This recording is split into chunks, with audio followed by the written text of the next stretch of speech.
Ahora. Hola, bueno, vamos a esperar que se vaya sumando más gente. Les damos la bienvenida. Acá somos un equipo transdisciplinario que trabajamos varios casos de lo que se llama desde los juzgados de familia revinculaciones y que tenemos interés de poner en un tema de discusión porque creemos que hay que empezar a deconstruir algunos términos en los que nos estamos manejando. Bueno, acá me acompaña la abogada del niño, Carolina Gross Trombetta, que es una abogada que trabaja acá en el Departamento Judicial de La Plata y Berisso.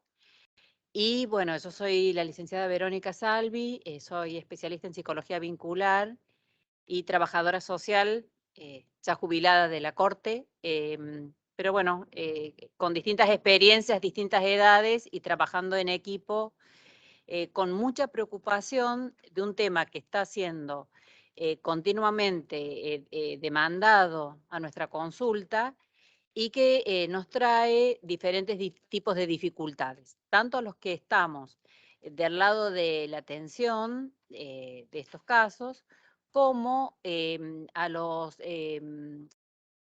funcionarios y a los equipos técnicos o cuerpos técnicos de los juzgados de familia, de los cuerpos periciales, que son quienes demandan este tipo de intervención. Bueno, vamos a compartir con ustedes un PowerPoint para que algunos temas vayan quedando como para, digamos, ir fijando algunas ideas sobre las que después nos gustaría seguir discutiendo. Vamos a ver que esta modalidad virtual, que es, nos tiene un poco dados, nos permita intercambiar con quienes están formando parte de este encuentro, digamos.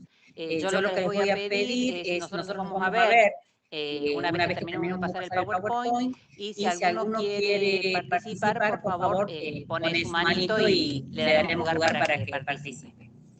Bueno, en principio nos encontramos con una cantidad de temas que en principio son ideas a deconstruir, como por ejemplo las ideas de familia, de propiedad de los vínculos, de identidad, de derecho y de posibilidades. Justamente cuando uno dice posibilidades, ¿cómo vamos a deconstruir qué son las posibilidades? Porque a veces esas posibilidades vienen circunscriptas a territorios armados con ideas que ya han caído en desuso. Después, respecto al tema de qué consideramos niñeces o adolescencias y familias, y además en las presentaciones actuales de los grupos familiares o lo que nosotros queremos empezar a llamar grupos de crianza. Porque estamos en un momento en el cual la noción de familia remite también a ciertas organizaciones patriarcales que están cayendo. Bueno, nosotros acá compartimos una idea o una noción de evolución de familia que nos ha aportado la doctora Cantarelli del Instituto Italiano de Buenos Aires, del Hospital Italiano de Buenos Aires, y lo que queremos resaltar es que a veces estamos tomando estos temas de vinculación, de vincularidad, como si nos manejáramos con otro tipo de familia. Nosotros, incluso lo que hoy acá la doctora nos aportó como familia contemporánea, a veces también nos genera preguntas cada vez que nos enfrentamos con un grupo vincular. Lo importante de resaltar es que en estas familias contemporáneas lo dominante es la heterogeneidad y que existe una clara crisis de la organización patriarcal que nos permite como caminar sobre terreno seguro. O sea, nosotros como profesionales nos encontramos también intervenidos por estos cambios, que no solo son cambios en los grupos que atendemos, sino también son cambios en nuestra propia posición. Yo quiero también en este momento rendir homenaje a dos personas que nos han dejado recientemente, que son la doctora Janine Puget y la doctora Sonia Kleiman, de la cual se ha seleccionado un material que ustedes pueden acceder en el campus ahora del Instituto de Estudios Judiciales, porque son temas que no vamos a poder profundizar, pero que les van a aportar a ustedes algunas ideas respecto a qué se considera estas nuevas visiones que tenemos que construir como operadores en estas problemáticas. En esta perspectiva histórica, lo más importante es que además han cambiado los imaginarios colectivos y las formas de subjetivación. Entonces los operadores tenemos que estar preguntándonos a cada paso dónde estamos, con quién estamos, cuál es nuestro lugar. Y es un lugar que es una co-construcción siempre en un movimiento que nos genera cierta inseguridad. Cuando de los juzgados nos piden, de los juzgados de familia, de los juzgados incluso en cuestiones que también interviene la justicia penal a veces, escuchamos ciertas construcciones que se emiten, por ejemplo, en una cámara Gesell, que remiten a formas tradicionales de los vínculos, ¿no? Formas que han sido deconstruidas ya por los propios participantes. Y se encuentra una situación que yo tomé de Janine Puget, que son formas de crueldad. Dos cosas que vamos a tener como eje para pensar las formas de intervención son las formas o nuevas formas de cuidado y formas que aparentemente eran formas de cuidar que resultan crueldades. La crueldad pensada como una destitución de los sujetos, por ejemplo, una intervención en cámara Gesell, donde la perito oficial, luego de que una niña puede decir con mucha dificultad todas las escenas de violencia que ha vivido en su propia familia y de la que ha sido testigo, la perito interpreta esto como algo que la niña tiene que dejar pasar y sacarse el enojo y empezar a jugar con ese papá que arrastró a su mamá por toda la casa y donde la niña tiene instaurado una situación de temor que no ha podido resolver. Esa sobreinterpretación lleva a anular esta visión que tiene una niña que con mucho esfuerzo puede enfrentar una situación de cámara Gesell y la perito anula o borra todo lo que la niña ha podido decir, ¿no? Durante esa situación, por la mera presencia de lo que corresponde como hija, ¿no? Corresponde porque sos hija de, ¿no?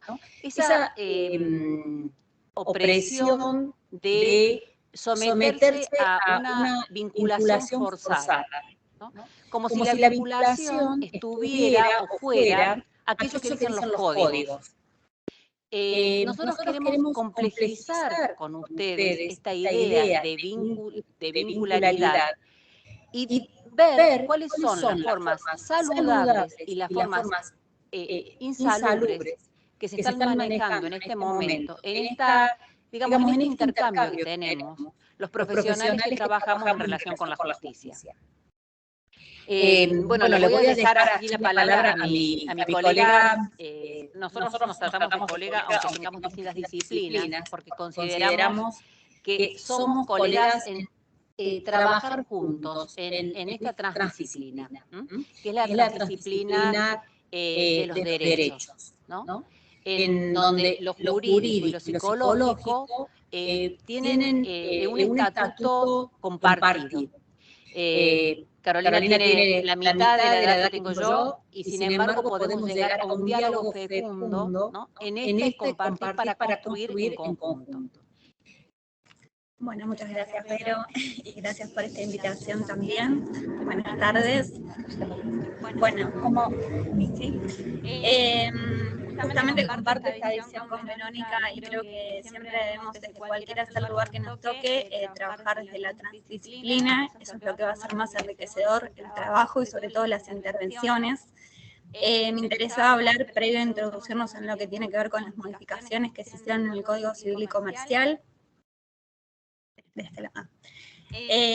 hablar del sistema de promoción y protección de derechos, este sistema que en realidad comienza con la Convención de los Derechos del Niño en el año 1989, que luego se incorpora con rango constitucional en la Constitución, en la reforma del año 1994, que es el instrumento, si se quiere, base para lo que después va a ser el sistema de promoción y protección de derechos. Si bien se le pueden hacer algunas críticas a la Convención de los Derechos del Niño, como por ejemplo el lenguaje sexista que utiliza, que habla de una niñez que es de tipo hegemónica y que impone a los estados obligaciones que no todos los estados parte van a estar en condiciones de cumplir, obviamente por las características y por el desarrollo que va a tener cada uno de los estados en sus propias economías. Estamos hasta el año 2005 con lo que era antiguamente conocido como el patronato y que todavía hoy en día tenemos prácticas de este patronato que se deben de construir, pero en el año 2005 se sanciona la ley de protección de los derechos de las niñas y adolescencias, que después se viene a complementar con la ley de promoción y protección, con la ley que divide el foro de familia del foro penal, la ley de identidad de género, la ley que crea la COPRETIC para erradicar el trabajo infantil, también la ley que tiene que ver con con esto de poder crear la educación que sea obligatoria, que sanciona la posibilidad de que los adolescentes puedan votar de modo optativo a partir de los 16 años, hasta que en el año 2003, además de otras leyes, pero estas me parecen como las más importantes que vienen a complementar este sistema de promoción y protección, se sanciona la ley abogado del niño. En el año 2015 se modifica este Código Civil y Comercial, y acá empezamos a hablar con otros términos y a tratar, lo que viene a proponer el código es decir, bueno, tenemos que dejar de hablar de la familia como una institución, estos cambios que se han dado en lo social deben estar dentro de la legislación, y acá lo importante no va a ser la familia como institución y la protección jurídica de la familia, sino que es necesario proteger las relaciones jurídicas que surgen dentro de esa familia, pero sobre todo a las personas que van a componer esa familia. Quizás esto que proponía Verónica, de decir, bueno, tenemos que también hacer un paso más adelante, quizás en el futuro, y hablar de grupos de crianza, ya no solo de la familia, porque hoy vemos incluso familias que ya no están compuestas por solo dos vínculos filiales, sino por más, la jurisprudencia así se ha sentado en la jurisprudencia. Pero sí es importante hablar de que la primera modificación que se hace en el código, y se arma obviamente un título, se va de la patria potestad a la responsabilidad parental. Esta patria potestad que viene del derecho romano, es la potestad que tenía justamente el dominio, significando el dominio o el poder que se tiene sobre una cosa, pero que tenía el pater familia sobre toda su ascendencia y las personas que se venían a incluir dentro de la familia. Poder que era absoluto y que era ilimitado y que solamente terminaba con la muerte del pater.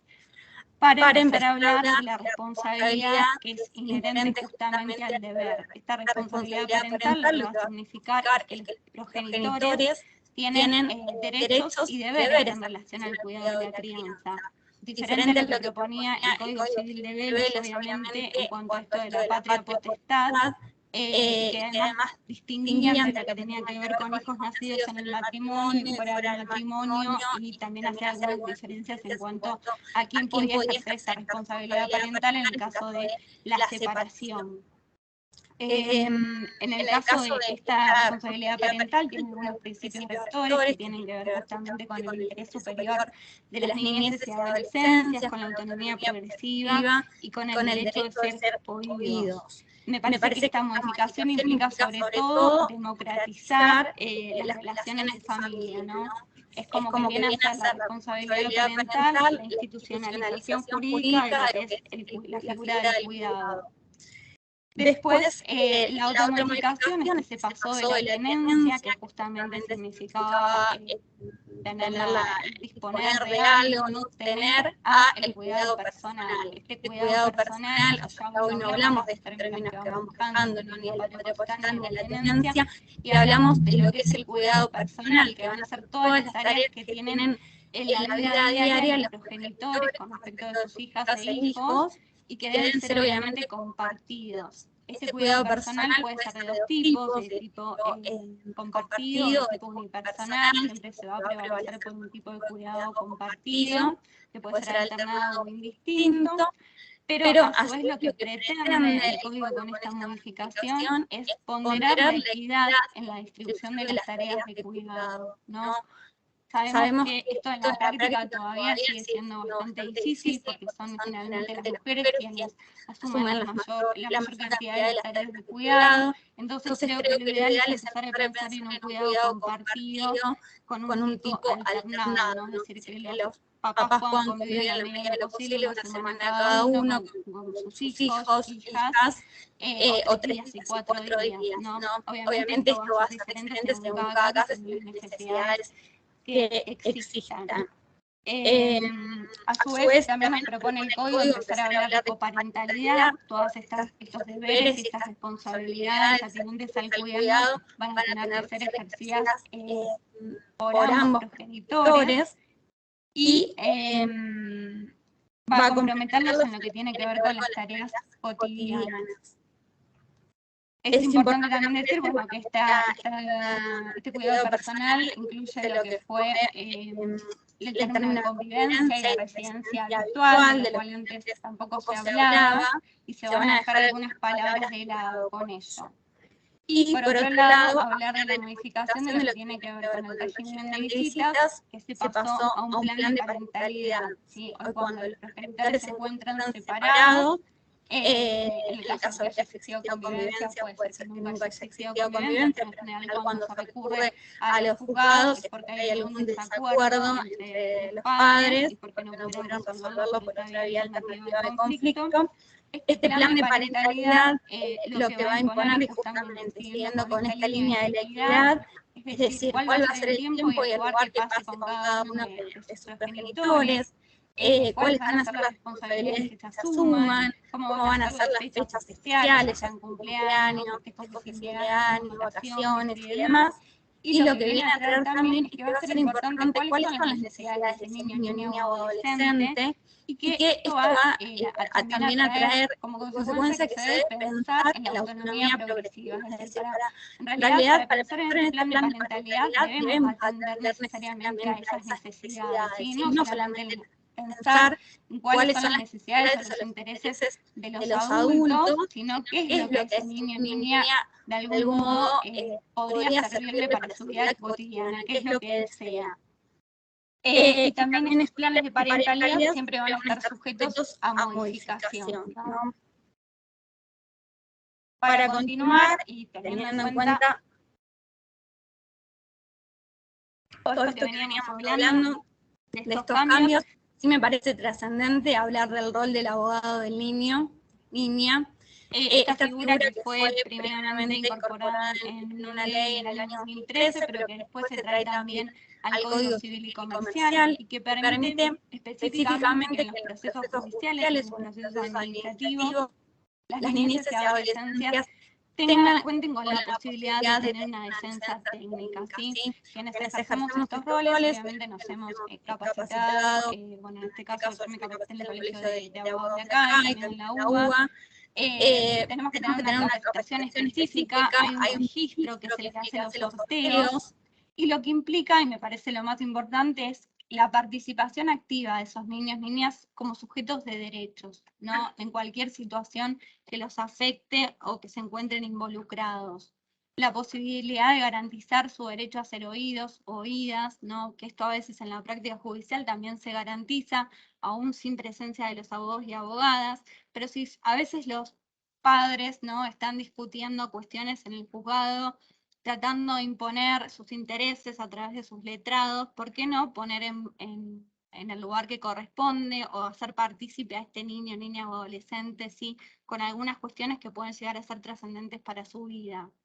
A su vez, también es importante porque garantiza de este modo el respeto por el interés superior de las niñeces y adolescencias, y también porque va a ir en acuerdo, obviamente, con este paradigma de promoción y protección de derechos, a la vez que va a permitir desmantelar todas las prácticas adultocéntricas que aún incluso con esta figura de abogado del niño siguen vigentes en la práctica judicial. Además de esto, me parece que hay algunas desventajas en el ejercicio de este rol de abogado y abogada del niño, sobre todo en lo que tiene que ver con el rechazo por parte de otros colegas a que las niñeces y adolescencias tengan representación, algunas trabas que tienen que ver a veces con los propios funcionarios de los juzgados, y también porque obviamente convivimos con un poder judicial que sigue siendo patriarcal. Para finalizar, me interesa pensar en que todas estas intervenciones y proponerles, obviamente esa es la invitación también, a que todas las intervenciones que hagamos, cualquiera sea el lugar que nos toque, que lo hagamos siempre pensando en este sistema de promoción y protección de derechos de las niñeces y adolescencias, que lo hagamos también pensando en una perspectiva de derechos humanos y en una perspectiva de género. Bueno. Bueno, este aporte de Carolina, que es el aporte de los abogados jóvenes que vienen, y yo diría, bueno, que dentro del Poder Judicial ha habido toda una formación. ¿La próxima? Ha habido una formación y un cambio también en las organizaciones. Lo que estamos es un cambio incipiente, digamos, hay instituciones que cambian más rápido e instituciones que cambian mucho más lento. El Poder Judicial es una institución que cambia lento, ¿no? Entonces, en la práctica cotidiana, los que actuamos ahora como peritos de parte o como peritos, digamos, que intervenimos porque nos derivan continuamente familias para este trabajo de vinculación, nos encontramos con las preocupaciones digamos, por una parte, de quienes concurren a nuestra consulta, que vienen con múltiples respuestas insatisfechas de años de transcurrir lugares judiciales, con una escucha, yo diría que un tanto superficial por parte de los profesionales, sobre todo, en especial por parte de los profesionales. También una escucha no especializada en el tema vincular. O sea, así como Carolina habló recién de la especialidad en abogado del niño, no cualquier abogado puede ejercer la representación de un niño, niña o adolescente. Tampoco, no cualquier trabajador social o psicólogo puede actuar en un proyecto de vincularidad si no tiene o no ha podido construir algunos ejes teóricos que le permitan ver, ya no de una forma arqueológica como se veían antes todas las problemáticas vinculares relacionadas a la historia del sujeto, intrapsíquica de los sujetos, ¿no? Que la madre es tal cosa o el padre es tal cosa, sino una visión que permita ver hacia adelante y ver estos cambios en los procesos de subjetivación. Los que llevamos varios años de práctica en nuestro trabajo como psicólogos, en mi caso también paralelamente al trabajo como trabajador social, nos hemos encontrado con muchísima sorpresa, por ejemplo, el cambio de las niñeces. Uno antes, cuando atendía a un niño de 3 años, no esperaba que un niño diera una explicación acerca de lo que ocurre en su familia. Los niños hoy, muy pequeños, tienen una visión y pueden explicitarla, una visión a veces muy crítica de su propio contexto familiar, su propio contexto de crianza.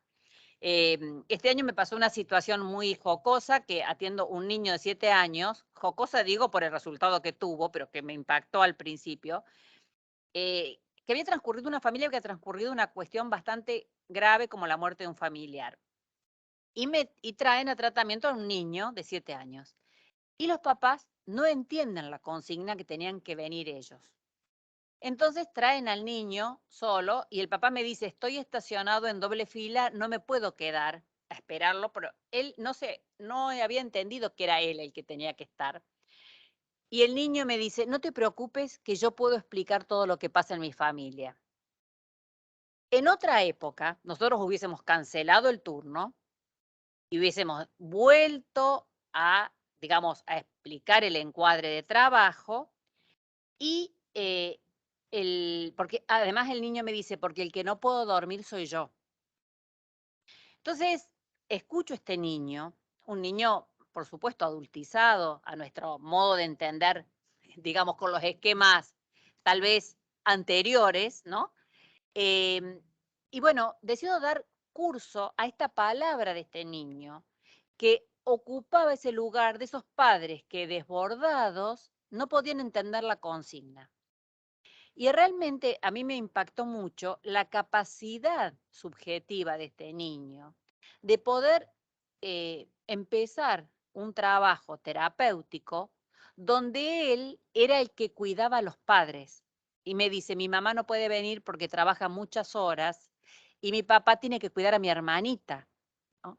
Entonces, los niños de hoy son diferentes de los niños que nosotros estudiamos en la facultad y de los niños que construyeron, se construye desde el psicoanálisis, ese niño, ¿no? Que es un niño sufriente y que un niño que se ve a través de los síntomas, pero estos niños que hoy están empoderados con sus palabras, son niños que nosotros tenemos que aprender a escuchar de nuevo.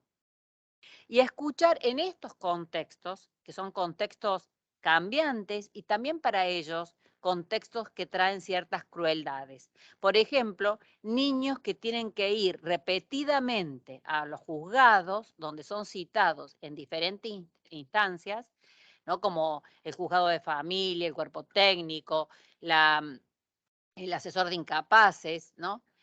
Los niños antes iban y no decían nada, y una niña me dice, yo no voy a ir ahí hasta que no le cambien el nombre, porque yo incapaz no soy, ¿no?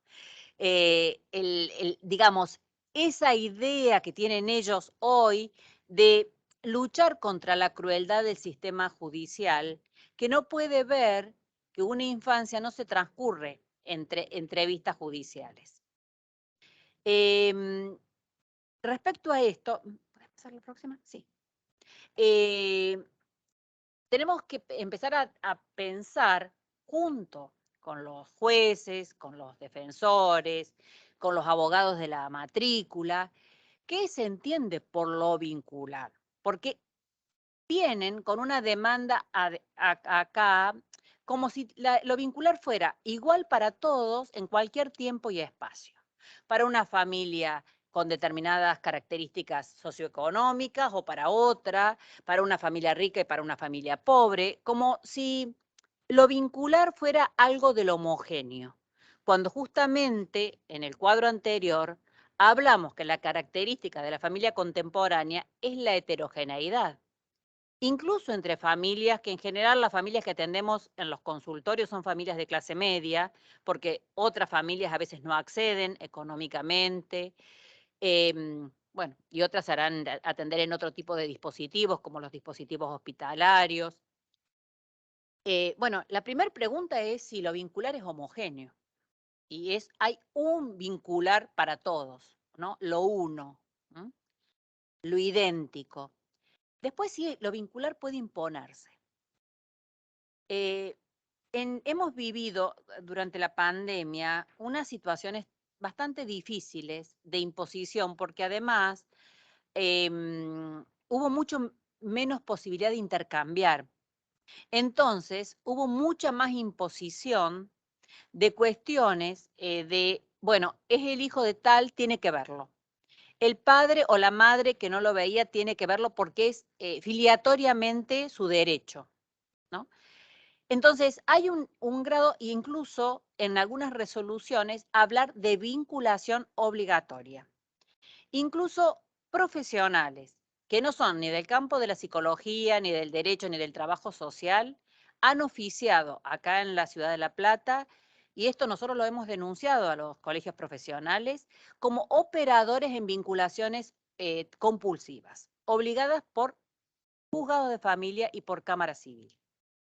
Esto, además de dañino, es un acto de crueldad y además esos operadores carecían de la profesionalización mínima para contener esa situación de angustia que provocaba esa imposición. El otro tema que para nosotros es bastante difícil es que nos piden pronósticos acerca de cómo va a ocurrir esa vincularidad.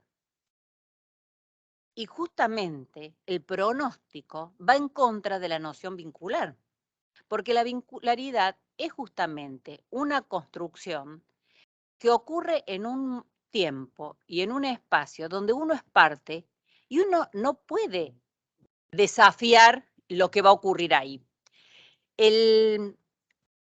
Lo vincular es siempre singular, ¿m? Y es un acontecimiento, es algo que ocurre.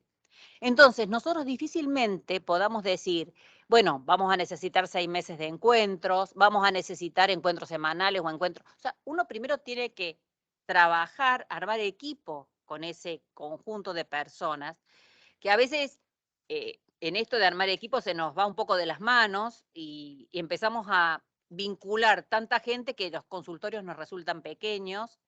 Y yo tengo 2 proyectos de vinculación que los tenemos que hacer en parques de la ciudad, porque cuando uno vincula 2 familias ensambladas, no hay consultorio que sea, o sea, necesitaríamos auditorios, ¿no? Y además, si escuchamos a los niños dicen, ya voy a la psicóloga individual, estoy 8 horas en el colegio, no quiero venir a estar encerrado también para hacer esto.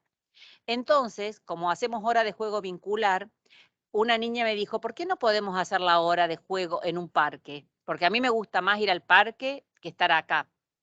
Y era cierto, porque además los juegos eran limitadísimos dentro del consultorio. Y bueno, hacemos esta experiencia. Tal vez experiencia a la que yo llego también con mi experiencia anterior como trabajadora social y que o sea, no me intimida salir del consultorio y salir de la seguridad de esas 4 paredes, donde también se pueden hacer, o sea, se pueden trabajar las configuraciones vinculares, dando lugar a todos los participantes que esa situación proponga. Porque si la situación propone que también estén en la vinculación la abuela y los tíos, no tenemos por qué armar otro dispositivo jurídico en el cual la abuela y los tíos vengan otro día. Podemos trabajar la riqueza de ese espacio vincular, generando nosotros también, rompiendo nosotros como operadores nuestras propias limitaciones. Esa definición que hemos aprendido, los que hemos estudiado psicología vincular, de lo que se arma entre, lo que se gesta entre, que es una cartografía, que no es algo que ya está dado, sino que es algo que vamos a construir para construirnos juntos. Los procesos insalubres a los que nos encontramos, ¿y por qué digo insalubres? Porque también nos dañan a los operadores, dañan a las familias, dañan a los niños y dañan también a los operadores. Es primero la tiranía de la posesión biológica del lazo social. O sea, por tener el lazo social, y en esto quiero hacer una salvedad, que en la única situación en que esto debió trabajarse compulsivamente fue en la restitución de niños secuestrados. Y aún así, yo he estado muy cerca de muchos niños que habían sido secuestrados y que tuvieron que ser vinculados con su familia de origen. En muchos casos, la buena voluntad de la gente que participó en esas vinculaciones, dándole lugar al niño a elegir, siempre y cuando quienes, sé que se pudiera elegir, digamos, no en un marco de delito, ¿no? Pero la tiranía, digamos, tenía que ver con salir de un espacio construido y pasar a otro y construir sin poder dar el espacio para construir. Hemos tenido ejemplos, incluso yo me acuerdo cuando recuperaron al nieto de Estela Carlotto, que él tenía un nombre dado en su familia que lo buscaba, pero él tenía otro nombre construido en su otra familia, y él usa los dos nombres, ¿no? Esa co-construcción de un espacio, yo creo que es ejemplar, y ejemplar también que nadie lo anule. Estas tiranías hoy existen, en el sentido de, bueno, sí o sí tiene que encontrar, al estar con el padre, porque si no es la última posibilidad que lo va a tener. Esto dicho por una psicóloga individual de una niña, que es la última posibilidad que vas a tener de tener un vínculo con tu padre. Cuando la niña todavía no ha podido elaborar una situación de riesgo que vivió estando al cuidado del padre, ¿no? Y el tiempo que los niños requieren para elaborar esas situaciones no son bajo presión, ni son bajo los modos o los ideales que tiene el terapeuta. O sea, no es el terapeuta el que tiene que imponer cuándo es esta situación de vinculación. Es cierto que a veces hay ciertas formas de apropiación, ¿no? De los niños por parte de los padres cuidadores. Pero esto es algo que puede trabajarse. Y es cierto que el padre que pide retomar una vinculación o construir una nueva vinculación, porque nos ha pasado ahora que con estos nuevos estilos familiares, los niños jamás convivieron a veces con los padres o con las madres, ¿no? Y requieren un tiempo para construir esto que no estaba construido y que les fue dicho por otro, pero que la experiencia la tienen que construir ellos. Entonces, nosotros como terapeutas o el abogado del niño no puede de antemano decir, bueno, acá en 3 meses el niño va a estar vinculándose. No, no sabemos. La verdad es que no sabemos. Y quien cree que sabe e impone al niño como terapeuta o como abogado del niño, porque también hemos escuchado de abogados del niño decir, bueno, vos tenés que olvidar lo que hizo tu papá, porque ahora ya la justicia le perdonó lo que hizo. Esto son construcciones del abogado del niño, no es la construcción del niño. Entonces, nuestro lugar, que es un lugar poderoso siempre, el del terapeuta, el del abogado del niño, el del juez, el del cuerpo técnico, son lugares en los que hay que tener muchísimo cuidado con la imposición y la crueldad. Y no podemos priorizar las reglas de lo que tenemos que cumplir antes de los procesos que tienen que desarrollarse. Niños, niñas y adolescentes, incluso hoy se está obligando a revincular personas que antes han estado en situaciones de violencia, o sea, que han vivido violencia en la pareja. Este proceso también tiene que ser un proceso muy cuidadoso, porque los daños no se resuelven de un día para otro, ni se resuelven por una orden, se resuelven por un proceso de construcción. Nosotros creemos que en este proceso también va a haber novedades. Hay un juez de Tierra del Fuego, de Santa Cruz, y otro juez otra jueza de Jujuy, que han incorporado ya como novedad jurídica el reconocimiento de la multiparentalidad. Esta es una figura que ocurre desde antes, por supuesto que para que esto tenga una forma jurídica va a pasar tiempo, pero ese padre que crió durante tiempo un niño, que tiene un afecto y que el niño lo reconoce como padre, después aparece el padre biológico tal vez no porque no haya querido aparecer antes, sino porque las interferencias a veces de todos estos procesos de pelea, de destitución mutua, hacen que no se haya podido encontrar un espacio. Los niños tienen este padre con el cual están trabajando en una nueva vinculación y este otro padre al que reconocen por el afecto. Y los niños me dicen, quiero tener los dos padres, ¿no? Quiero sumar. Y esto ha aparecido ya en forma jurídica en más de un caso. Entonces, son formas y organizaciones. Si a nosotros hace 15 años atrás nos hubiesen dicho que iba a existir el matrimonio igualitario, creo que no lo hubiésemos pensado. Que nos hubiesen dicho que iba a existir, no sé, algunas otras formas como las niñeces trans, tampoco lo hubiésemos reconocido, porque no teníamos la capacidad de ver esto que ya estaba ocurriendo. Porque cuando ahora leemos historias, sí, pasamos a la otra.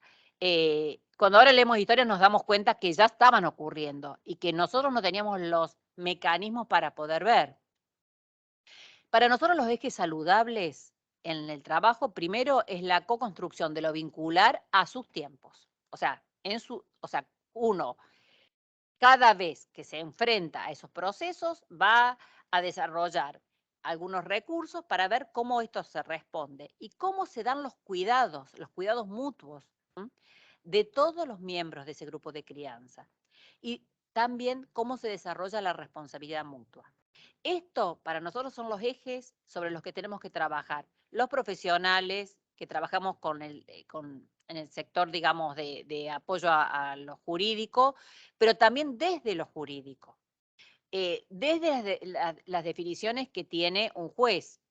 Porque si nosotros trabajamos esto y por otro lado la familia está sometida, por ejemplo, a un proceso donde se le imponen otras cuestiones, la familia queda desarmada. Entonces no podemos seguir trabajando. O sea, el trabajo en equipo y el trabajo transdisciplinario es entre todas las instancias y yo le digo también que es no solo transdisciplinario, sino transinstitucional. Porque trabajamos, las instituciones tienen que romper las fronteras para poder trabajar en conjunto. Y esto no es responsabilidad de uno o de otros, ¿no? Sino un trabajo en conjunto. Esto es lo más difícil cuando en las audiencias el juez hace todo un intercambio y después dice, bueno, pero lo que hay que hacer es esto, ¿no? O sea, ¿para qué vinimos 5 psicólogos a una discusión, a aportar ideas y todo, si después nada de lo que se trabajó ahí va a salir adelante? Entonces, quedamos con una familia que no sabe para dónde va a ir, quedamos con tiempos que a veces no los entendemos ni nosotros mismos, y bueno, y la gente queda afectada por esto. Y a esto es lo que llamamos la crueldad. Bueno, la experiencia nuestra es esto, es el trabajo en equipo transdisciplinario, y transdisciplinario en serio, no con título transdisciplinario. En el sentido de que nos ponemos frente a un problema y entre todos tratamos de pensar en conjunto algo que no estaba de antemano, algo que no estaba ni en mi disciplina ni en la disciplina del otro. También esto del trabajo caso por caso, porque trabajamos de una forma con un caso, y yo estaba haciendo una revisión de cuando trabajé el primer caso de revinculación, fue en el año 90, y me reía porque, bueno, acá mi colega no había nacido todavía. Trabajé una revinculación, yo la verdad nunca, ni siquiera se me hubiese ocurrido que era una revinculación. No existían los juzgados de familia todavía en La Plata, que se crearon en el 93. Ese caso lo tenía a cargo un juzgado civil, era un señor que había hecho un brote psicótico y en ese brote, en un delirio, había lastimado a sus 3 hijitos, que estaban en una calecita en la casa, él los estaba cuidando, ya estaba en tratamiento, la esposa estaba trabajando. Bueno, los había lastimado en forma leve, pasó el tiempo, el señor estuvo internado, después quedó a cargo, tutelado en ese momento una curatela, como se acostumbraba en aquella época de sus padres, y fueron los niños los que pidieron volver a ver a su papá. Esto movilizó al juzgado civil y nos pidió al Servicio de Asistencia Familiar, del cual yo formaba parte en ese momento, que era un servicio para atender chicos con causa penal. No era un servicio de revinculación ni de vincularidad, pero no había otro servicio en toda la ciudad de La Plata que atendiera familia, ¿no? Ni siquiera en los hospitales públicos. Entonces nos pidieron como colaboración este juzgado que hiciéramos el trabajo de vinculación.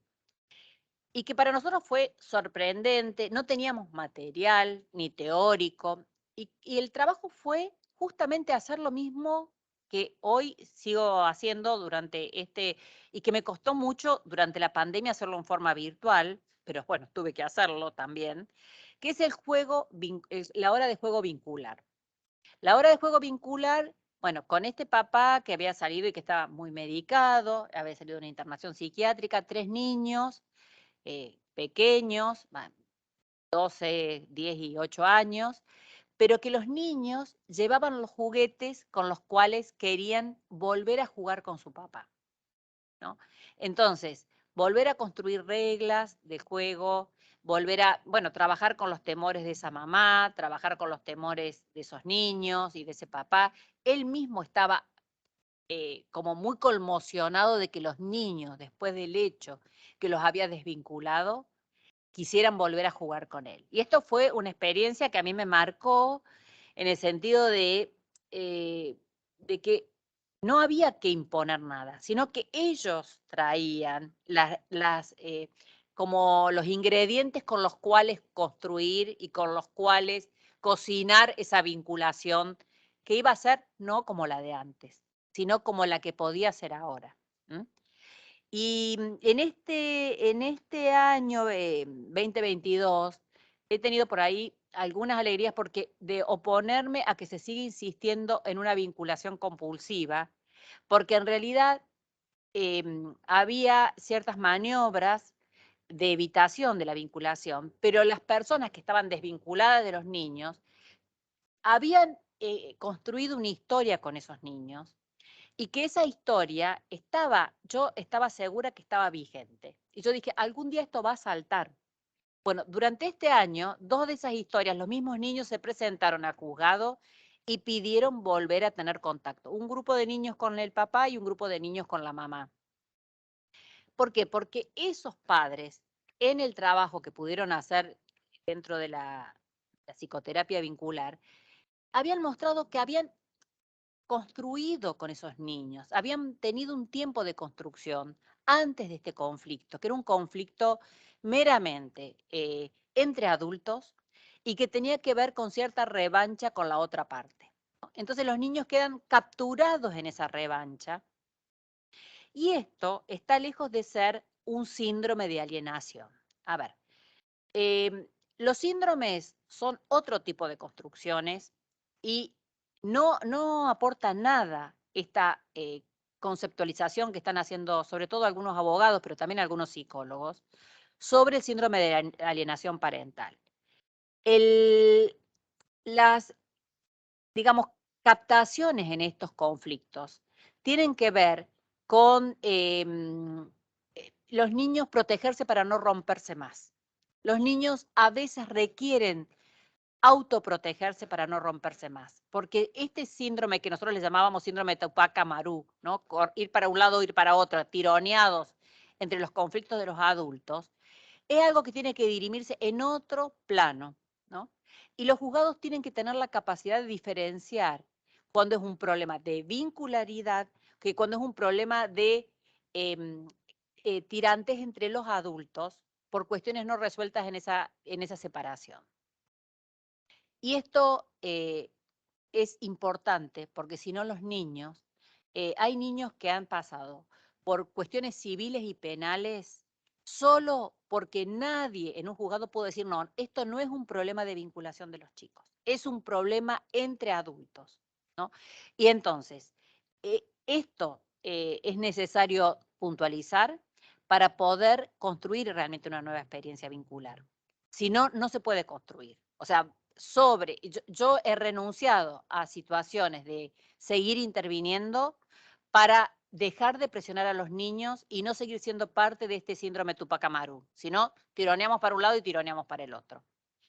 Bueno, de venir otro con otros no es solo para los que se vinculan, también es para los profesionales, que a cada paso tenemos que preguntarnos si no tenemos que ser otro tipo de profesionales, si no tenemos que manejar nuevas formas. A los más grandes nos cuesta un montón, pero por suerte el armar equipo con gente joven, gente de otras disciplinas, de otros lugares, también nos abre a nuevas experiencias.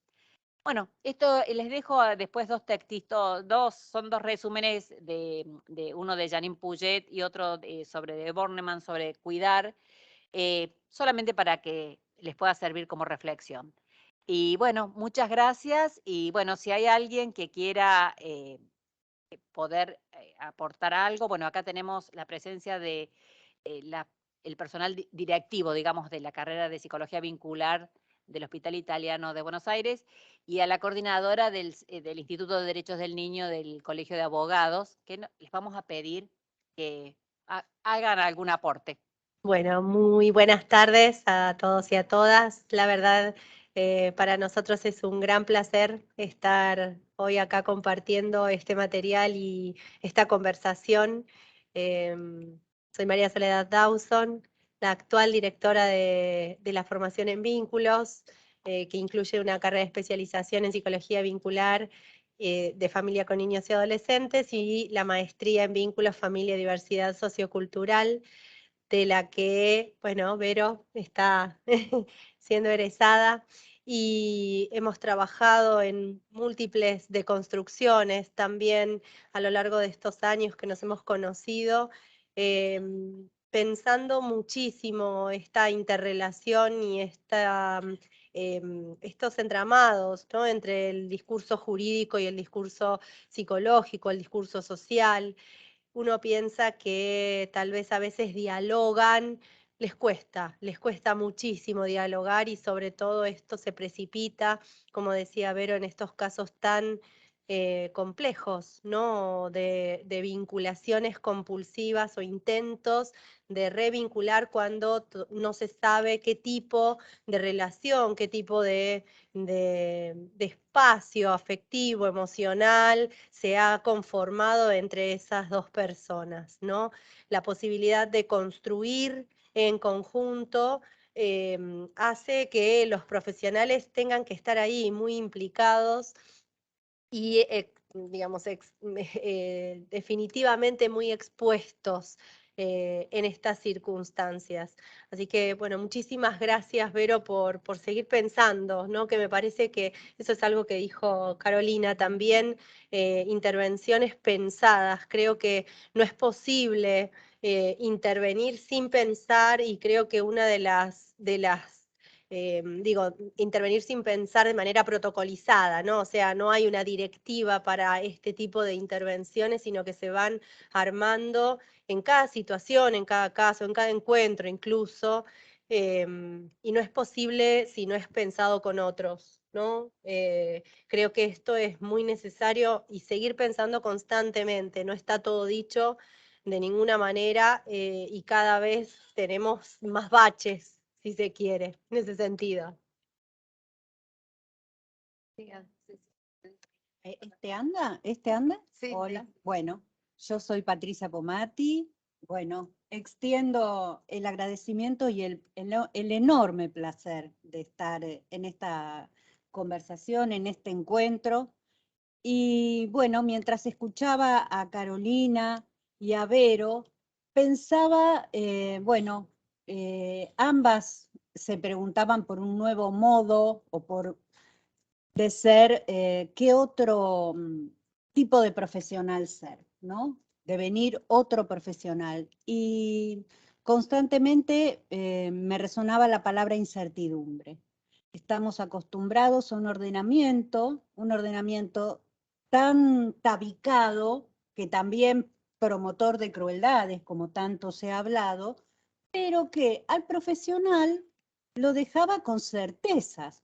Yo hago así, voy para acá, voy para allá, me quedo con la tranquilidad de que hice lo que correspondía, entiendo que una familia es una estructura con roles determinados, que los modos de operar están protocolizados y, bueno, me quedo tranquilo. Trabajar en situación, trabajar con lo que hay, en el encuentro, deconstruyendo, implica lidiar con las incertidumbres. Por eso me parece que es muy importante no quedarnos solos, trabajar en conversación, en revisión constante, ¿no? Así que celebro el encuentro. Bueno, mi nombre es Irene Zimmerman, otra vez agradezco a Verónica, a Carolina, formo parte del equipo directivo de la carrera de Psicología Vincular, de la maestría en vínculos, y yo me quedé pensando en algo que dijiste vos, ¿no? Que muchas veces nosotros como profesionales nos quedábamos tranquilos, y me parece que nos tenemos que empezar a intranquilizar, claro. ¿no es cierto? Empezar a romper determinadas estructuras, determinados dogmas. Tenemos que pensar no solamente en la situación de las modalidades de crianza, sino también pensar nosotros como profesionales, cómo construimos esto nuevo, qué nos acontece, qué nos sucede, cómo lo podemos hacer.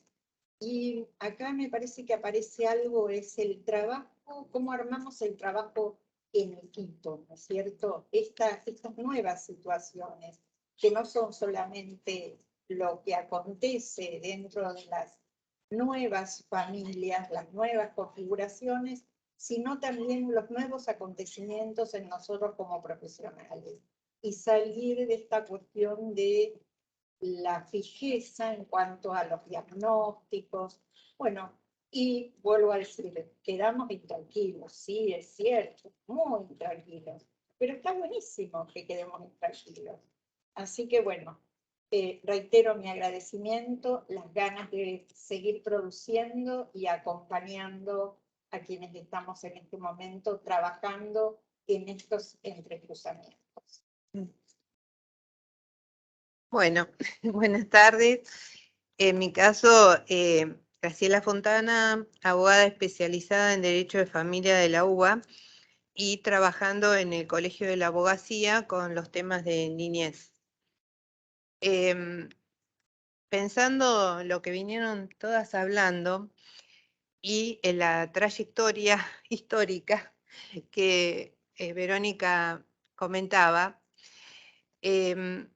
me vienen varios temas. Uno, que esa trayectoria histórica desde el Colegio de la Abogacía nos llevó a impulsar y participar activamente en las leyes, ¿no? Es decir, tanto en toda esa historia que contó Carolina de nuestras normas legislativas en el marco de la convencionalidad y de la constitucionalidad, que significaba en principio, y era un poco lo que empezábamos siempre, ¿no? De los niños, las niñas, los y las adolescentes sujetos de derecho, nos llevó a todas estas modificaciones que Carolina comentó. No fueron fáciles, fueron muy difíciles, hubo mucha resistencia en aprobar esas leyes.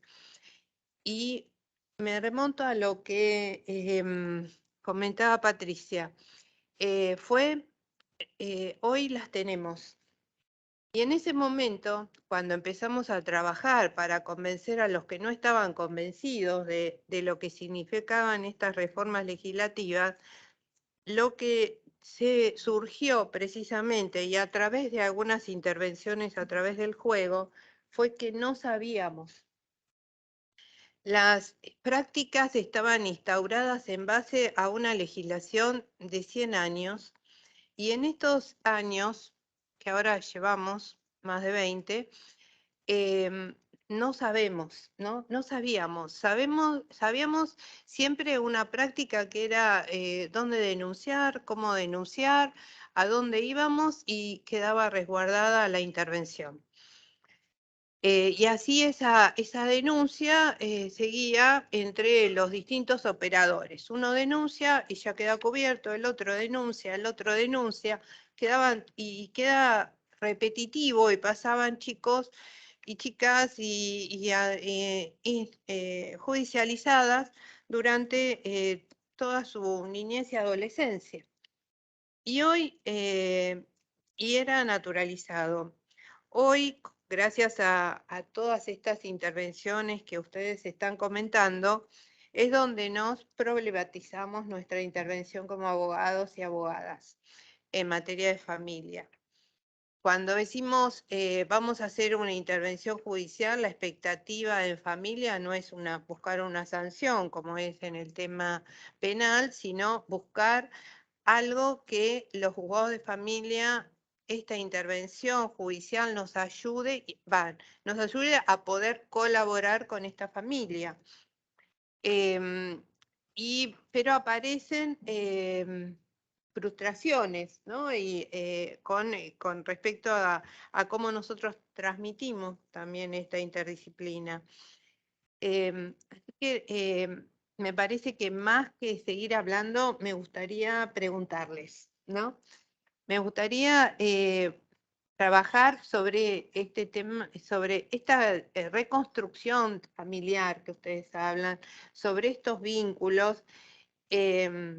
Somos abogadas y abogadas, es decir, nuestra forma es, este es el camino, esto, ahora nos dicen, ese no es el camino. El camino nos dijeron la interdisciplina en su momento. Yo fui en la UBA esa primera egresada, ese primer grupo de egresados con una propuesta de la doctora Grossman sobre la formación interdisciplinaria. Pero bueno, entonces dijimos, listo, buscamos psicólogos y psicólogas que ayuden a nuestros clientes. Bueno, pero ahora tenemos audiencias con psicólogo de la madre, el padre del niño, y el vincular, y el psicólogo del juzgado. Y ahí se complejizó tanto, y entre todos esos grupos tampoco nos dan mucha respuesta a esa familia. Así que les pregunto estas cosas. Nosotros también nos preguntamos muchas veces cómo hacer. La verdad es que, bueno, a medida que fuimos conversando y que recién decías, y Patricia hablaba de las incertidumbres, para nosotros realmente ustedes están en territorio judicial, ¿no es cierto? Entonces, muchas veces se inician los procesos de vinculación en el territorio judicial.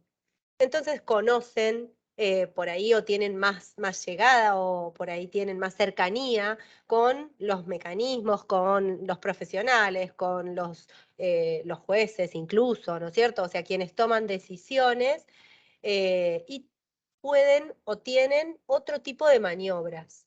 A nosotros se nos presenta muchísimo esta dificultad, porque Vero decía, bueno, se complica cuando esto llega por oleadas, ¿no es cierto? Y inunda las instituciones, los juzgados empiezan a buscar otros espacios a donde realizar estas vinculaciones o estas revinculaciones y empiezan a ordenar y a mandar oficios indicando que debe hacerse tal o cual cosa con determinadas familias, y esto llega a los consultorios de los hospitales o llega a los consultorios de algunas organizaciones.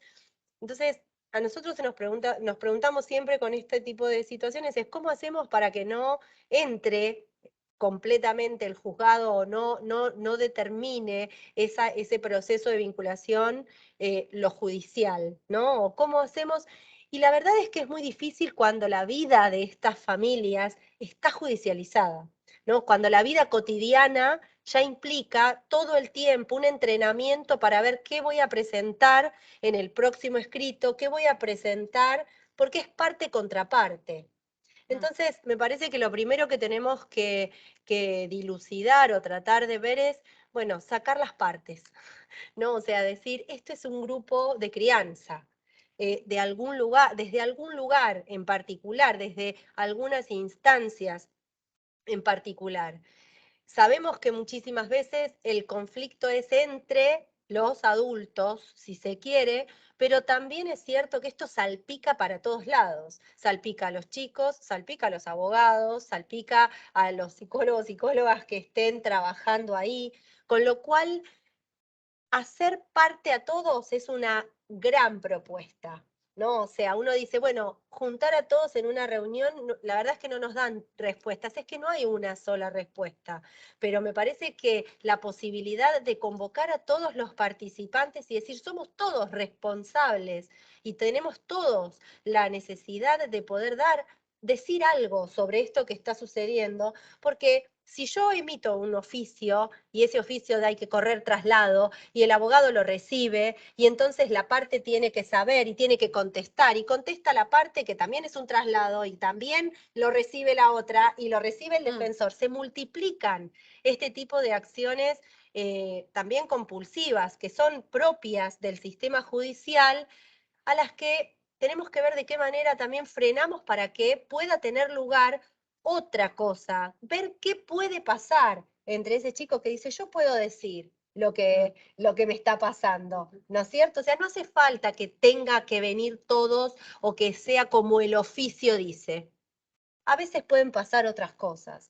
Entonces, poder dar lugar a esas cosas que pueden ser inéditas, como esta escena que contaba Vero, o decir que no a ese oficio que viene y decir, yo voy a empezar por otro lado, también es una manera de dar una respuesta, ¿no? O sea, es decir, no vamos por el lado que ustedes nos indican, vamos a ver, vamos a tratar de construir con esas personas que pueden, a veces no pueden, ¿no? A veces se solicita una vinculación a personas que no están dispuestas a vincularse, sino que solamente los sostiene la pelea, la contienda, la lucha en, Claro. en ese proceso judicial, la parte contra parte, que son sostenidas. Cuando esa parte cae, bueno, no deja de pelear, ahí está, no saben qué hacer y pueden empezar a hacer algunas otras cosas. O tal vez no, pero está bueno que haya estos espacios donde nada esté, o algunas cosas por lo menos, no estén tan normativizadas. Y ver qué se puede en ese grupo de personas. Y convocar a otros siempre es una buena opción, porque nos da la posibilidad de poder pensar alguna otra alternativa, alguna otra salida. Pasó, bueno, ya las chicas ya me vienen escuchando hace rato porque este año estoy tomada literalmente por una familia que vino hiperjudicializada después de 10 años de contienda tras contienda, de hiperjudicializar toda la vida cotidiana, de tener 2 subes porque una la paga el padre, otra la paga la madre, 2 teléfonos celulares, uno queda en la casa de la madre, otra queda en la casa del padre. Todo así, ¿no? O sea, una cosa de locos. Y uno de los reclamos de los chicos que ya están en el modo oficio, en el modo reclamo, es, bueno, no, porque nos revolea, no hay comida en mi casa, ¿no? En la casa de mi mamá no hay comida, no nos da de comer, ni siquiera, ¿no? Y por ahí, bueno, la mamá dice, yo no estoy para cocinarles todos los días. Por ahí no pasa nada, pero tampoco es decir, bueno, ¿qué hacemos con esto? No pasa nada, nadie dice tiene que cocinar todos los días. Pensemos juntos, ¿qué podemos hacer? ¿Vos sabés cocinar? ¿Aprendiste? Bueno, sí, pero no me da plata. Bueno, puede tener los elementos para cocinar y cocina otro. Hay un tercero que aparece por ahí y que le gusta cocinar y que puede disponerse, y que la madre haga otra cosa con esos chicos y que no por Claro. eso deja de tener vínculo, ¿no? Yo pensaba en todo lo que está comentando Sole y todo lo que han venido conversando, en hasta qué punto la idea de familia tradicional y la visión teórica que se tiene de familia nos hace obstáculo para trabajar. Celebro que hayas recomendado el texto de Bornemann, que es bien revolucionario y sale de la visión familiarista para entrar en una circulación de cuidado que excede los lazos de parentesco, ¿no? Y, en la formación vincular trabajamos mucho con esta revisión de qué es una familia. Ustedes se acordarán, los que somos más grandes, Graciela seguro, el caso Mariela.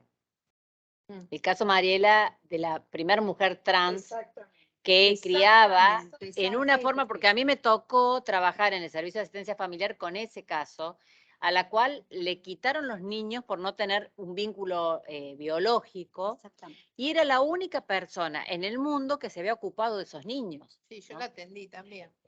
Si es que pobre, iba de institución en institución Mariela. Y Mariela fue como un ejemplo de qué es eso que se llama ser madre. ¿no? Cuidar. Justamente. ¿Qué es eso de la Esa- dimensión del cuidado? La dimensión del circulación cuidado que no tiene que ver ni con ser No. mujer, ni con ser, bueno, ni con saber algunos saberes, sino con presencia, la presencia, el cariño, ¿no? La responsabilidad que tanto enuncia Janine Puget, ¿no? El tema de esto de poder hacerse cargo de esta situación. Porque también una de las cosas que vemos en esta cuestión de las vinculaciones compulsivas es la abdicación del cuidado. O sea, tanto los padres que pelean abdican del cuidado, como los funcionarios que intervienen también abdican del cuidado. Cuando un niño pequeño se lo somete a numerosas intervenciones judiciales, yo creo esto, como si uno piensa en qué es cuidar, no podría llevar a un niño a un juzgado. ¿No? A una intervención con un otro desconocido, en un contexto desconocido, donde los niños dicen, basta, no quiero ir más, ¿no? Entonces, yo creo que en este momento que tenemos más organizaciones, traje el caso del 90, porque en ese momento que había menos instituciones interviniendo, fue mucho más difícil hacer la vinculación. Yo creo que hoy vincular a un papá psicótico con que haya tenido un brote, haya agredido a los hijos, hoy sería como mucho más difícil, porque hoy intervienen. Es tan complejo el sistema, se ha complejizado tanto, que es mucho más difícil. Entonces, tenemos progresos legales, pero tenemos retrocesos vinculares también, en el sentido de que está más segmentado todo, hay menos posibilidades. Yo me acuerdo que en aquella época nos podíamos juntar en un juzgado a hacer una reunión y nos escuchábamos. Y éramos pocos, más o menos íbamos transitando los casos, íbamos aprendiendo mutuamente. Luego se complejizó mucho más. Hoy el nivel de los juzgados de familia es de un nivel de locura, de la cantidad de casos que tienen, de lo interceptado que están los profesionales con los cumplimientos, que pueden ver poquitos minutos a las familias. Entonces, ¿cómo hacer un diagnóstico familiar en poquitos minutos? Que a nosotros nos lleva meses y meses de reuniones y de encuentros, ¿no? Para poder decir, bueno, ¿por dónde vamos? Entonces, esto es, por lo menos a lo que queremos llamar la atención, ¿no? Dejar de poner estos obstáculos que nosotros llamamos insalubres, porque nos enferman y realmente nos dañan, y dañan a las familias, y dañan a los niños y a las niñas, y bueno, entonces es esto solamente, ¿no? A veces no podemos también saber que a veces no podemos, ¿no? Porque existe el derecho siempre se puede. Esto me parece sumamente importante, poder decir cuál es la posibilidad que uno tiene y cuál es la imposibilidad en determinadas situaciones. Y vos estás hablando de la superposición en torno a las instituciones, ¿no es cierto? Esto también, esta superposición también afecta a las cuestiones familiares o de crianza, entonces también eso es sumamente importante. Vos tomaste algo que a mí me parece interesante tomarlo, y es la cuestión de los tiempos. Los tiempos, ¿cuáles son los tiempos que tienen las instituciones y cuáles son los tiempos que tienen las configuraciones familiares? Que van a haber tiempos, y eso me parece que también tenemos que advertirlo, porque es una problemática severa. Digamos, esto que vos mencionaste, de una situación que aparece en un momento y que lleva 10 o 15 años hasta que se puede resolver, es como dejar de lado a todos los que intervienen, a los niños, a las niñas, a los adolescentes, a las familias, a los que colaboran, a los que intervienen. Entonces, realmente, yo tomaría esto, ¿no? Esta cuestión de la superposición de papeles, ¿no es cierto? Estos expedientes que llevan 10 expedientes, 20 expedientes, y bueno, se pierde en realidad la situación de lo que realmente es importante. Es esto de las niñeces, esto de los padres, de los referentes afectivos. Entonces, bueno, me parece que tenemos que empezar a pensar desde otro lugar. Sí, el Instituto de Estudios Judiciales me acercó a través de una de las personas que organizó y que me invitó a dar esta charla, el interés de hacer un convenio con el Instituto Universitario del Hospital Italiano para traer la posibilidad de esta formación acá más continua, acá a La Plata, así que bueno, acá seguirá en próximas capacitaciones. El próximo capítulo de intercambio, por lo menos, de, no sé, salir, compartir las incertidumbres. Bueno, pero me parece que precisamente es un tema que lo aprendemos de la práctica y de estar trabajando con las distintas situaciones de las personas en eso, ¿no? Que hablamos de personas. Cuando hablamos de personas, no hablamos de computadoras, ¿no? Digo, hablamos de personas y situaciones y personas en determinadas situaciones, ¿no? Entonces, también hablamos de personas, cuando hablamos de niños, hablamos de personas en situaciones de vulnerabilidad. No vulnerabilizadas, no, que no son vulnerables, están en esa situación de vulnerabilidad y que podemos ayudar a sacarlas de ese lugar. Y creo que dando prioridad, como establecen todas las leyes en el marco de la convencionalidad, que la prioridad es la palabra, es el interés integral de estos niños, de estas niñas y de estos adolescentes, porque creo que un tema también que se plantea en muchas consultas es el de las adolescentes, porque cada progenitor ha armado su propia familia y parecería como que no encuentran su lugar, ¿no? Y ahí aparecen, empieza toda una historia de problematización para esos chicos y esas chicas y que resulta muy difícil, ¿no? Porque desde el código, como dice Carolina, se los ha empoderado a partir de los 13 años en tomar decisiones. Pero a su vez nos están exigiendo cuidado, ¿no? Porque en sí lo que nos dicen es quién se hace cargo de nosotros. Cada uno armó su familia y quién se hace cargo de nosotros, ¿no? Y de ahí empiezan en ámbitos que no son de cuidado para ellos, sino que empiezan a entrar en ámbitos que los van perjudicando. Y creo que esa etapa, ese grupo etario, ese grupo, hoy por hoy está pidiendo auxilio.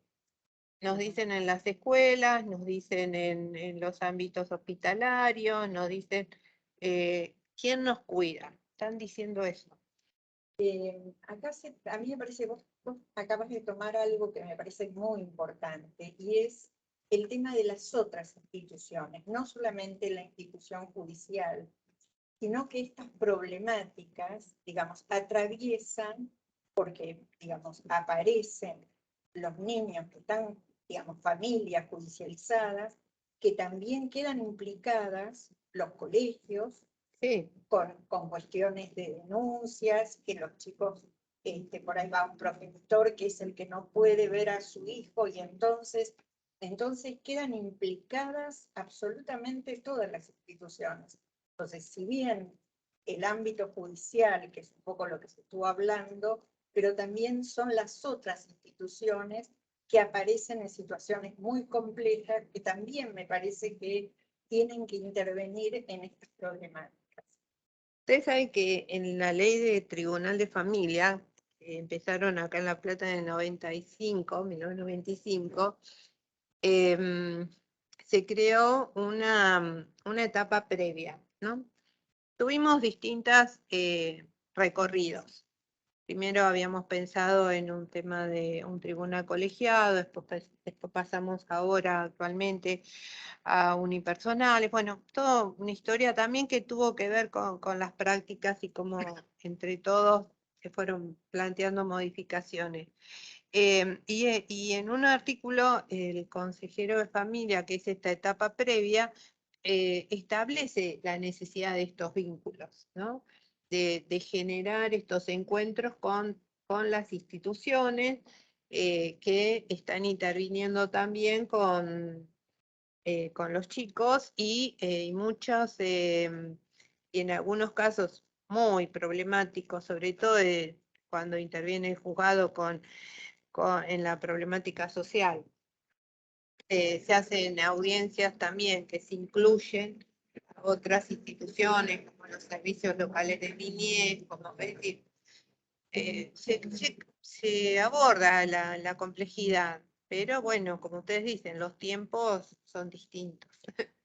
Nos estábamos acordando, recién le estaba diciendo a Patricia, porque sí, esta etapa previa que me parece que es de sumo, es un territorio muy importante, pero también frondoso y de mucha riqueza, porque si está bien dispuesto, no se tiñe o no es arrasado por todo lo que viene después, que es esta contienda judicial Claro. tan aguerrida, Sí, ¿no? sí. Y que permite trabajar por ahí en los primeros momentos, si se quiere, donde el conflicto está como más neutro, diría, no es la palabra, pero sí despojado de tanta sobreintervención.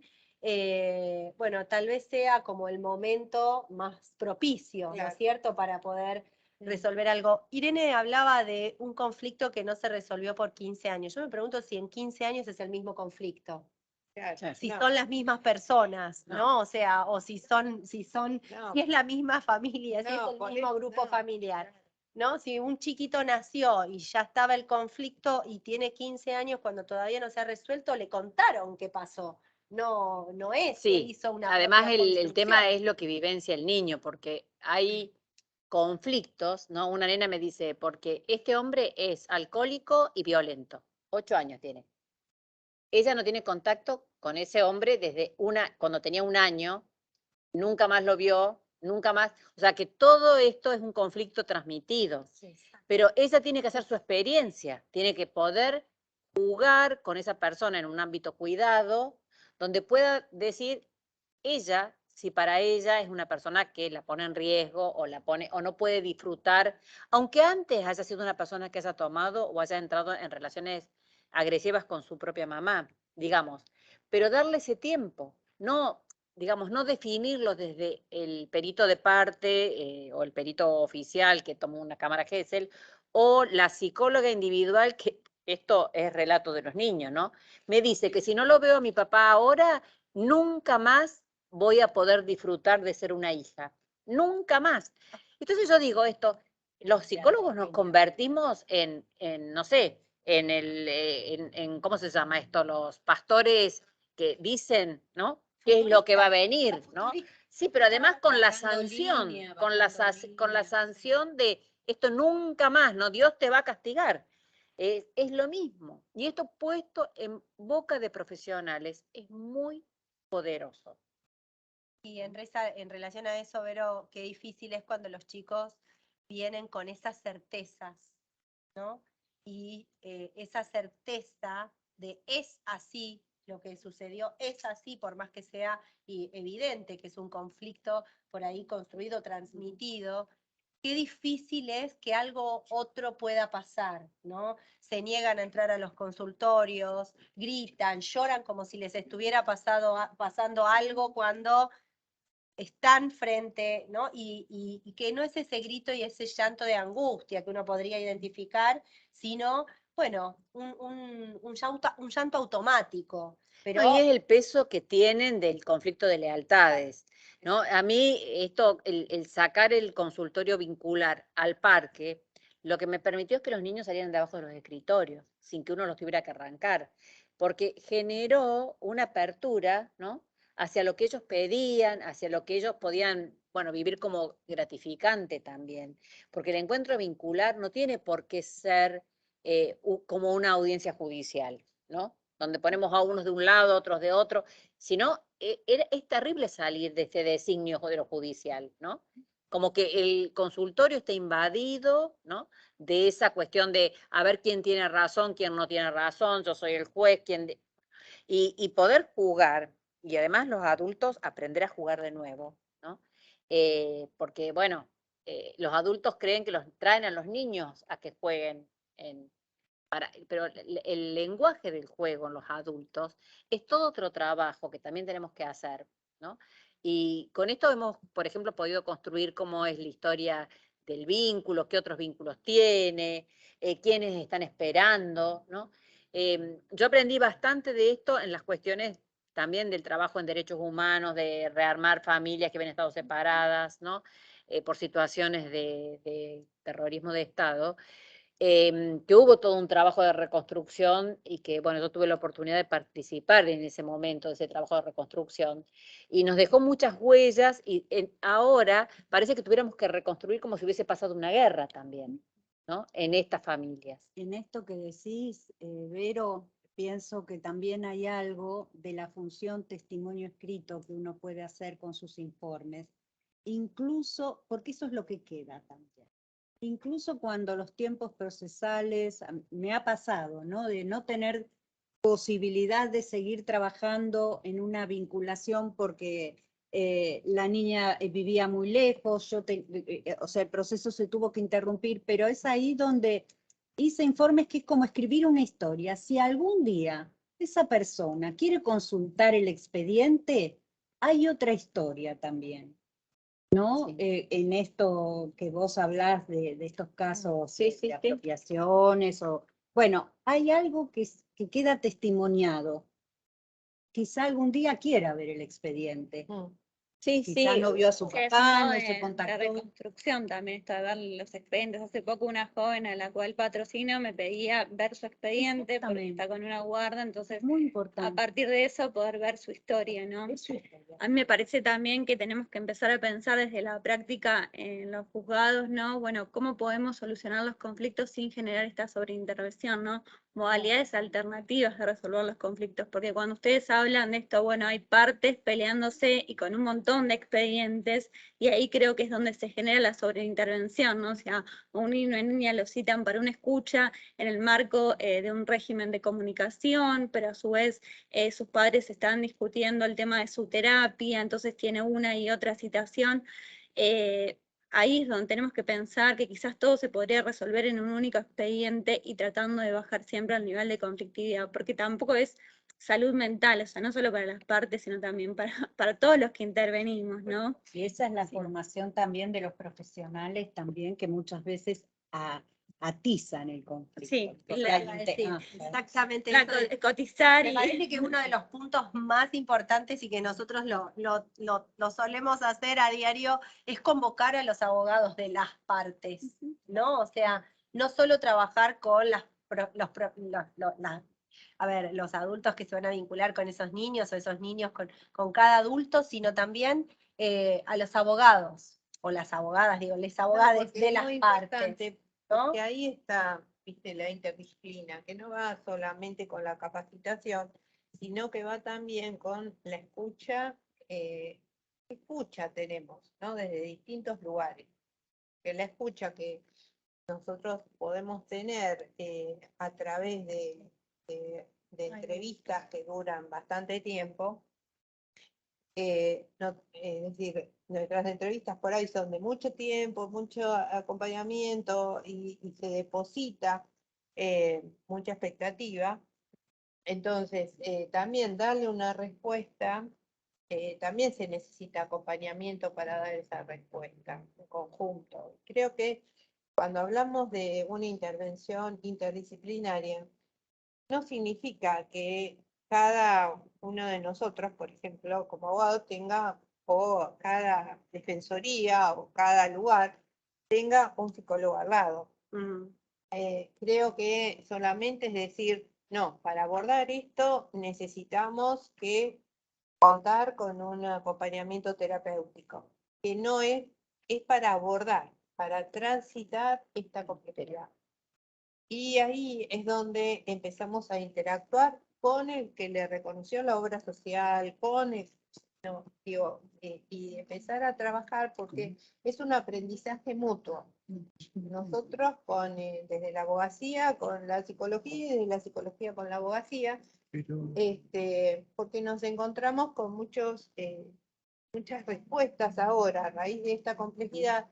No, si está judicializado no intervenir, ¿no? Como con miedo, ¿no? Con Como miedo, si no se con pudiera miedo hacer a otra exponerse cosa. profesionalmente. Sí. Dos temas, sí. El tema de la gente que por ahí aborda esto sin tener una formación previa y que realmente, bueno, lo somete a el dispositivo, digamos, clásico psicoanalítico, que no es un dispositivo adecuado para este tipo de cuestiones, o el que rechaza y entonces los pocos que nos ocupamos de lo que son las terapias vinculares o las terapias de pareja, estamos desbordados de trabajo y tenemos una lista de espera interminable. Bueno, estas son dos cuestiones que pasan acá en La Plata y bueno, difícil de abordar. Bueno, vamos a ir dejando lugar, no sé si alguno de los participantes levantó la mano, yo no puedo ver, no. ¿Alguien? No hay Bueno, todavía alguien preguntas. pidió mi mail, está en el PowerPoint, que ahora lo vamos a subir, vamos a pedirle a la coordinadora que lo suba al PowerPoint completo, que están tanto mi mail como el mail de Carolina, y bueno, estamos abiertos a cualquier tipo de intercambio, o si les interesa la formación vincular, si les interesa, bueno, qué es el trabajo transdisciplinario, poder profundizar. Estamos abiertas a esta discusión que, bueno, vamos haciendo redes en distintos lugares y en distintos ámbitos. Uno es este que habitualmente yo doy siempre algún curso, el último que di es en 2019, que en general mis cursos son sobre abuso sexual intrafamiliar, pero bueno, también trabajo esta línea de lo vincular y bueno, me interesa sí aportar a la red de profesionales con los que me vinculo habitualmente que está esta posibilidad de abrirnos a otras miradas y de enriquecer nuestra formación. Que no todo queda en lo que aprendimos de niños de hace 2 siglos más o menos. Estos niños, estas niñeces son muy fértiles y tienen más que ver con este pensamiento que nos pone en jaque, ¿no? Así que bueno, les agradezco muchísimo a todas colegas y que han sido mis docentes del Hospital Italiano. Y bueno, por eso dijimos esto es un capítulo para el final, que vamos a presentar algún otro proyecto. Sí. No, por el momento hay saludos, simplemente muy buenas y constructivas exposiciones, dicen en el chat. Así que, bueno, todo bien. Les agradecemos los saludos. Sí, y esto seguramente va a quedar grabado por el Instituto de Estudios Judiciales para las personas que lo ven diferidamente. A ver acá, alguien en el chat quiere hacer una consulta, pero le decimos que lo transcriba, así lo leemos. A Daniela Paredes. Si puede, si quiere, no sé si le podemos... Mientras tanto decimos que esto va a estar en unos días subido al canal del Instituto de Estudios Judiciales, canal de YouTube. Este team después se graba, se edita y se sube. Perfecto. Sí. Así que esperamos la consulta de Daniela Paredes. Bueno. A ver.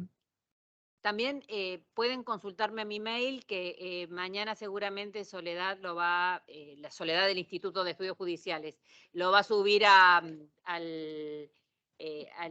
junto con la bibliografía que les aporto. Sí, así se suele subir a la página del instituto justamente, todo lo que es Perfecto. material de consulta y documentación, sí. Perfecto, muchas gracias, Martín. A ver. Bueno, nos vemos. Muchas gracias. No, hay una pregunta, no sé si va a preguntar Daniela o no, o manda un saludo. Pues levantó la mano. Pero no se le puede... que le habilitemos el micrófono. Sí, permitir el micrófono, a ver. Por ahí. A ver. Ahí se lo... Ahí. Agradezco muchísimo la presencia de todo el cuerpo directivo del Instituto del Hospital Italiano con aportes vinculares, tendiendo a que la institución pueda ir pensando estas cuestiones, lo dice Daniela Paredes. Bueno, ha sido un saludo, así que no ha sido una inquietud. Gracias. Así que no sé si quieren dar el cierre o si no damos por finalizado este team, que después va a estar justamente subido a la página del instituto y al canal de YouTube del Instituto de Estudios Judiciales. Muchísimas gracias. Muchas gracias al instituto.